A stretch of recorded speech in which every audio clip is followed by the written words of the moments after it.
बात चल रही है, हमारा राष्ट्रीय नेतृत्व उस पर आगे विचार कर रहे हैं, बात कर रहे हैं। निश्चित तौर से मजबूती से चुनाव लड़ा जाएगा और जीता जाएगा। क्या कुछ संख्या की भी बात हुई है? अब संख्या तय हो जाएगी। मुझे लगता है कि ज़्यादा से ज़्यादा जो उनकी सीटें हैं वो लड़ेंगे समाजवादी पार्टी, और जो भाजपा और गठबंधन की सीटें हैं वो हम लोग लड़ेंगे उस पर। एक आखिरी सवाल है। अयोध्या में अभी एक कांड हुआ है जिसमें समाजवादी पार्टी की डोजर की कार्रवाई शुरू हो गई है मोहित खान के खिलाफ। देखिए, ऐसा है, ये जानबूझ के टारगेट करके भारतीय जनता पार्टी के लोग कर रहे हैं। समाजवादी पार्टी का कोई कार्यकर्ता अगर किसी भी उसमें शामिल है, उसको बुलडोजर चला रहे हैं। मैं कहता हूँ कानून व्यवस्था है, आप करिए, पर केवल टारगेट करके मत करिए। अभी भारतीय जनता पार्टी के नेता जो हमारे, अभी मैं गया था, जो अपने बहुत नज़दीकी वहाँ पे कार्यकर्ता, उसकी बेटी को जो जिस तरीके से बलात्कार किया, उसकी नृशंस हत्या की, उसकी आंखें निकाल दी, उसके जबड़े तोड़ दिए, वो भारतीय जनता पार्टी के बूथ का कार्यकर्ता है, हरदोई का, महेश पाल की बेटी, उसको मार। वहाँ पर तो कुछ नहीं हुआ, अभी तक कोई कार्रवाई नहीं किया इन्होंने। क्यों नहीं बुलडोजर वहाँ चलवा रहे हो?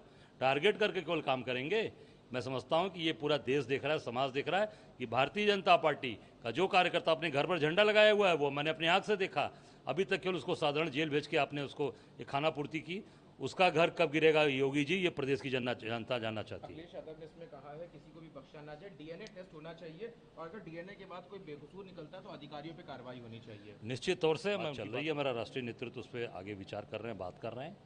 निश्चित तौर से मजबूती से चुनाव लड़ा जाएगा और जीता जाएगा। क्या कुछ संख्या की भी बात हुई है? अब संख्या तय हो जाएगी। मुझे लगता है कि ज़्यादा से ज़्यादा जो उनकी सीटें हैं वो लड़ेंगे समाजवादी पार्टी, और जो भाजपा और गठबंधन की सीटें हैं वो हम लोग लड़ेंगे उस पर। एक आखिरी सवाल है। अयोध्या में अभी एक कांड हुआ है जिसमें समाजवादी पार्टी की डोजर की कार्रवाई शुरू हो गई है मोहित खान के खिलाफ। देखिए, ऐसा है, ये जानबूझ के टारगेट करके भारतीय जनता पार्टी के लोग कर रहे हैं।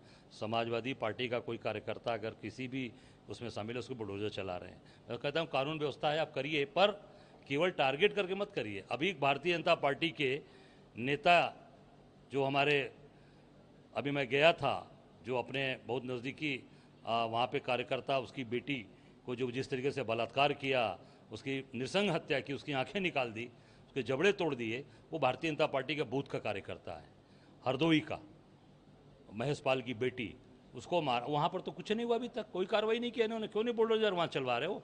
टारगेट करके केवल काम करेंगे।